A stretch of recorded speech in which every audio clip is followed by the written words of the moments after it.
Praise the Lord.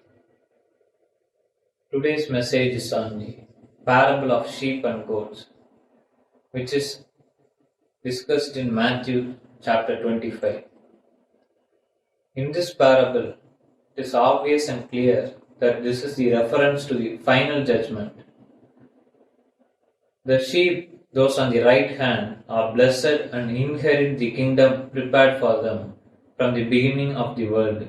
Goats, on the other hand, are cursed and cast into eternal fire. In the Matthew chapter 25, verse 35 reads that, "For I was hungry and you gave me something to eat. I was thirsty and you gave me something to drink.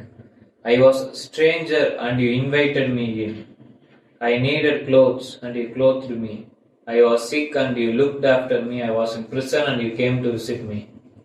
Then the righteous will answer him, "Lord, when did we see you hungry and feed you, or thirsty and give you something to drink?"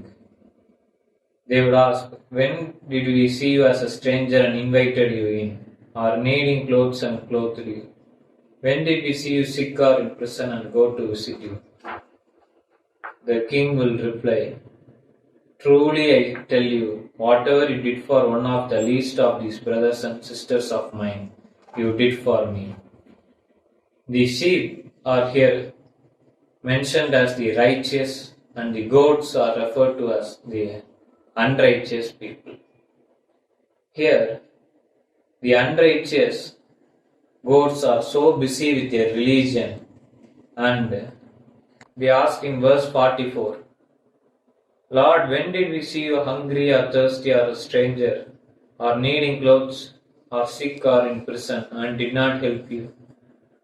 Jesus replied in verse 45, "Truly I tell you, whatever you did not do for one of the least of these, you did not do for me." Here, the sheep recognizes the true worship of God, which is to take care of the poor and helpless, whereas the goats are hypocritical worshippers of God. They only look into the personal purity and don't help the poor and helpless. Now we'll move on to three verses. Micah 6:8. As according to Lord, what does Lord expect for a righteous person to be? He has shown you, O mortal, what is good, and what does the Lord require of you? To act justly first, and to love mercy second, and to walk humbly with God. In Psalms 51:17 reads us, "My sacrifice, O God, is a broken spirit, a broken and contrite heart. You, God, will not despise." And in James 1:27, God clearly puts what a righteous man should do. Religion that God our Father accepts as pure and faultless is this: to look after orphans and widows in their distress, and to keep oneself from being polluted by the world. It is obvious that these qualities are absent or lacking in scribes and Pharisees, who are the goats who are busy with religion. They are missing the essence of the Christianity, to help the poor and helpless. We have to be the shepherd to the lost, like our Lord. I would like to mention two real life incidents. There were two men who found this parable blessed truly. One was Francis of Assisi. He was healthy, high born, and high spirited. He was not happy. He felt that life was incomplete. One day, he was out riding and met a leper who was loathsome and repulsive in the ugliness of his disease.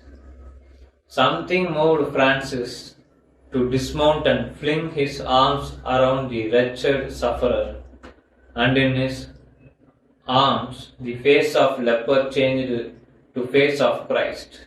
Other incident was the incident in real life of Martin of Tours. He was a Roman soldier and Christian. One cold winter day, as he was entering a city, a beggar stopped him and asked for alms. Martin had no money, but the beggar was blue and shivering with cold. And Martin gave what he had.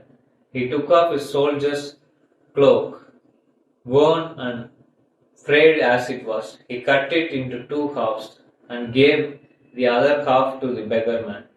That night he had a dream. In it he saw the heavenly places and all the angels and Jesus among them. Jesus was wearing half of Roman soldier's cloak. One of the angels said to him, Master, why are you wearing battered old cloak? Who gave it to you? Jesus answered softly, My servant Martin gave it to me. We have to help in simple things. We have to provide meal to hungry people. We have to give water to the thirsty. We have to visit the sick and cheer the sick, then visit the people in prison. We have to have the qualities of a righteous person as said by God. We must always lend a helping hand to a stranger and invite them, and our help must be uncalculating. We must only help out of our helping nature. We must help out of our full spirit, motivated by the Holy Spirit. We should not expect if we help poor, Jesus is helped. Rather, we should help the poor as such, and we must help the helpless as such. If we help in simple things and without calculating, it is the help to the God Jesus Himself. Jesus as Creator expects us to help our brothers and sisters who are the creations of they are our brethren. So, our help to poor and helpless is to the Jesus Christ Himself. Amen. Joy Creative Production. For video coverage and editing, audio recording and editing, promo for advertisement, graphic design. Contact 9042494996.